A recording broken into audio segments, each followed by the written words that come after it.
Hey boys and girls, what's going on? This is Danon with Headstrong Hats. In the last video, we went over the process of putting together the crown and tidying everything up on it. And in this video, we're going to go over the brim section. And just remember that most of the tools that I use are listed in the description below. I am part of the Amazon affiliate program, so if you do purchase something through there, I will be eligible to receive a small percentage of that purchase. So without further ado, let's get on with the program. Alright, so now let's talk about this template that I have made here. I'm just going to give you the dimensions of this particular framework right here. I'll start it down here on the bottom line. All the way up here, it is 15.5 inches. Let's see, can you see this? Here we go. Alright, so it's going to be 15.5 inches tall. And it is going to be 14.5 inches wide. So 15.5, 14.5. This gap on the inside is 7 3/4 of an inch. And then from here to here, front and back, is just over 10 inches. Nope, 9 inches. 9 1/4. 9 1/4 front to back.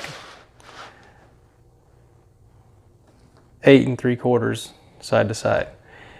And if you could just kind of make that an oval shape there, you want to make this segment right here the same distance pretty much all the way around with the outer dimensions that I've given you. And then you'll have a perfect fit to model future hats every time. Okay, so now that you have that information, this is just a regular size sheet of poster board. I can do 2 patterns out of this section. I'm going to do the top portion, and then I'm going to flip it over and do the bottom portion and mark accordingly, because if you cut your template and it's not 100% symmetrical, one side is going to be maybe just a tad bit lopsided, and it might not matter a whole lot to you. But for instance, if I'm going to trace this design on this side,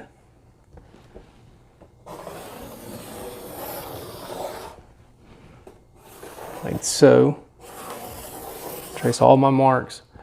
I do want to keep these lines here because they're going to reference where the center lines are.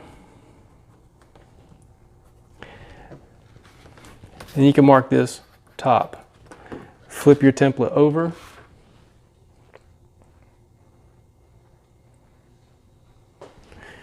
Flip your template over and just repeat the process over here on this side.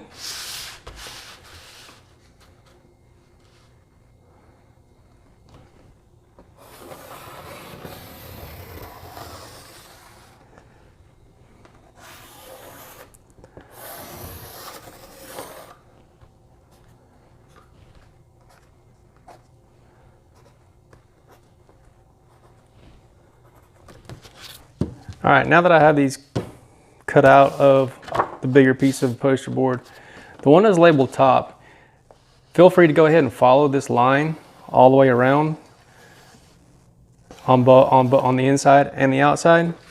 But on the one that you've labeled bottom, I would leave yourself a gap here, and also leave yourself a gap on the middle here, probably about 1/2 inch, and then cut along this line.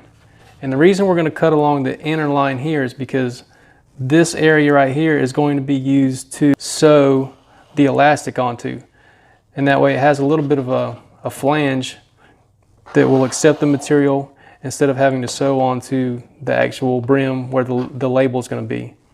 So, like I said, about 1/2 inch, make yourself another circle in here and remove that and leave yourself some excess on the outside, so that when you do mate these two up, if they're not exact, it gives you a little bit of forgiveness on this side. All right, now that I got these two guys cut out, this is my top, this is the bottom.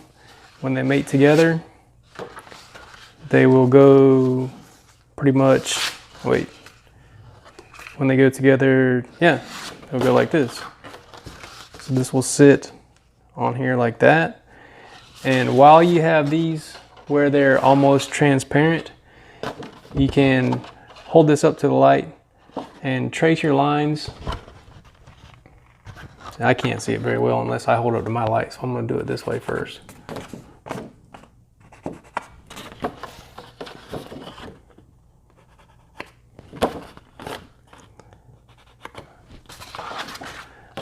Do it on this one also.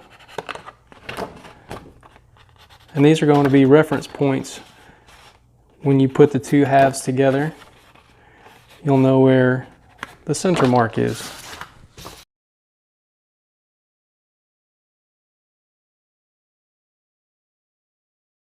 All right, so now that we've got our dimensions drawn out for the top portion of the brim, it's time to take our handy dandy see-through template, lay it down on here, and then we can jockey these images around and figure out what is going to be the best option.